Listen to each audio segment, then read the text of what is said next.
mbongoro dzavanga uchitsvaga dzawanikwa. Havachine hanya nembongoro. Wakufunga pamusoro pako. Dzikaina. Ndichaita seiko pamusoro pemwanakomana wako. Uchabvapo. Inzwa chiprofita. Ukapfuura mberi. Ukasvika pamuki weTabhori. Uchasangana navarume vatatu vanokwira kuna Mwari. Mumwe akatakura mbudzi 8. Mumwe akatakura mafundu matatu. Uye mumwe akatakura dendere waini. Ivo vachakupazisa ndokukupa mafundu 2 ezvingwa. Ugamuchire izvozvo pamaoko avo. Pashure uchasvika pagomo raMwari. Ndopekuda hanzi pashure uchasvika pagomo raMwari. Satani wairasha, nhasi wasvika pagomo raMwari. Amen. Correction yakuda kutoitika so. Zikanai. Pane boka ravarwi rauchasangana navo. Ravapristi. Zvino kana uchisvika paguta. Uchasangana neboka ravaprofita. My God. Uchasangana na ambassador ku Valley of Life. Uchasangana na pastor lavu. Alright, zikaina. Vanoburuka patunhu rakapfika. Vakatungamirwa nemitengerano, nengoma, nenyere, nembira, vachingoprofita. Ipapo mweya waJehovha uchauya pamusoro pako nesimba. Uchaprofitawo pamwe chete nawo. Adzokereba. Ukashanduka. Ukava mumwe munhu. Ukava izwa hanzi simba remutsvene richauya pamusoro pako. Patawe mweya mutsvene uchashanduka. Woita mumwe murume. Alright, man, you pay background. Where do you think I stand? Man, you pay background, history yacho. Bible not pane murume wainzi Saulo. Wakatumwa nababa kunotsvaga madhongi. Achitsvaga madhongi, hanzi anoenda achidarika nyika dzakawanda. Achidarika hanzi Mwari anotaura nemuprofita anonzi Samuel kuti ndatumira murume kwauri muzodze kuita mambo wavaIsraeri. Haleluya.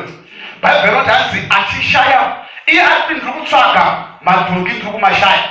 Ndava ari kuendeswa kumba yemuprofita. Atidi ndiri kurasika. Iye ari kuenda kuimba yemuprofita. Atidi zvinhu hazvisi kufamba. Iye ari kuenda kune zodzo. Ndiri kutaura newe masikati ano.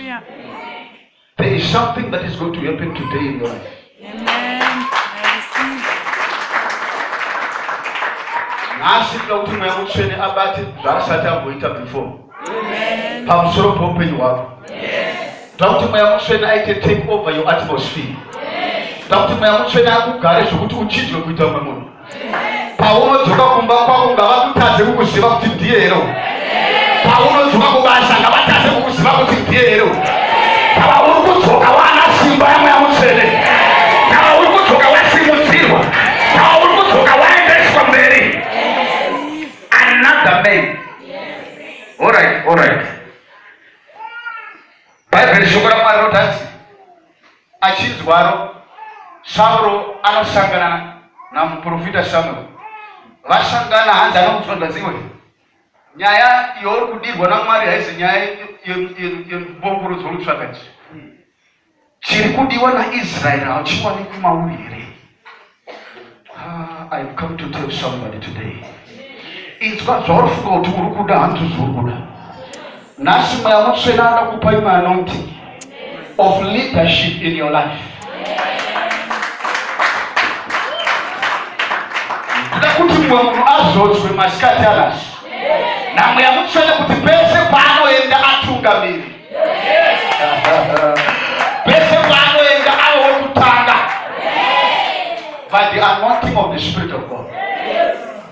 Is the reason why Saulo aidiwa kuti apiwe mweya mutsvene ndava achibvunzwa namuprofita zvikati unoziva here kuti ndiwe uchafana kuita mambo Israel. Zvikati inini ndiri kadiki mumba medu, imba yedu ndo idiki kudzinza kwedu. Saka mungati hazi ndikaita mambo inini kune zvimwe zvikomana nezvimwe zvirume zviriko zvakashambidzika kupfuura ini. Inyaya yekuti matarisire ayaizviita so waizvidzikisira. Saka atmosphere yanga iri pamusoro poupenyu hwake yanga iri yekutarisirwa pasi. Atmosphere. That is why there was a reason for the touch of the Spirit. All right. Tiende kuno mumwe. Tizvibatanise. Judges chapter 6. Judges chapter 6.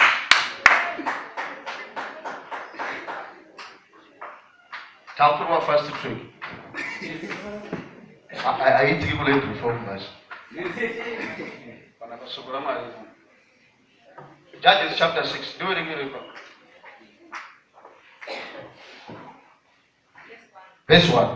Jump because of time. Judges 6 verse 1.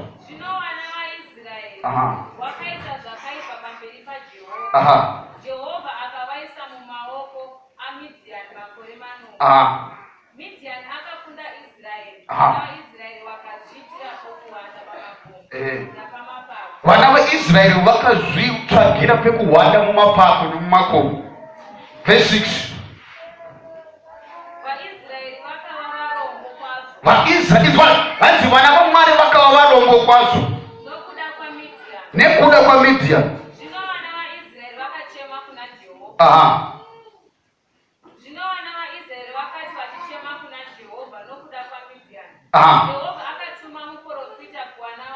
Jehovha akatuma muprofita kuvana vaIsraeri. Inzwa nhasi Jehovha andituma mukati memba ino. Ndawandaya kunoadresa munhu ari kuchema kuna Mwari. Hanzi naJehovha endako. Unovati from today. Yes. From today. Yes. There is going to be an upgrade upon your life. I am from today. Yes. From today. Yes. Whatever has been troubling you. Whatever chaikutorera kumashure. Whatever chaikusaendera mberi.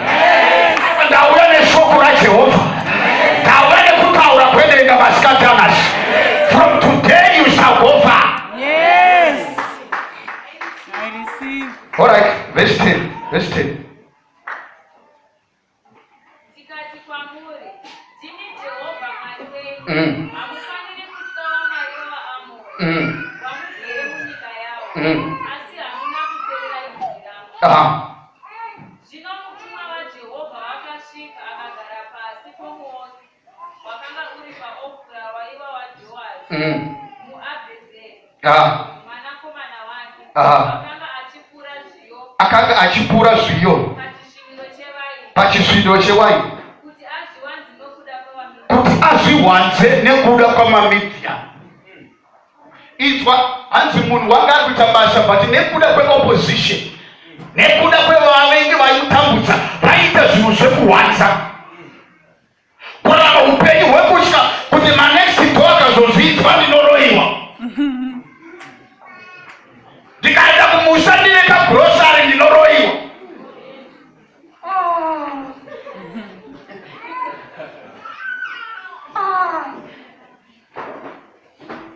Upenyu hwekurarama semuranda, upenyu hwekurarama uchitarisa kuti zvinhu zviri kuitika around your atmosphere. Ndiani ari kundiona kuti ndiri kuita sei? Ndawandiite zvinhu zvekuwanda because I don't know kuti ndiani ari kundiona.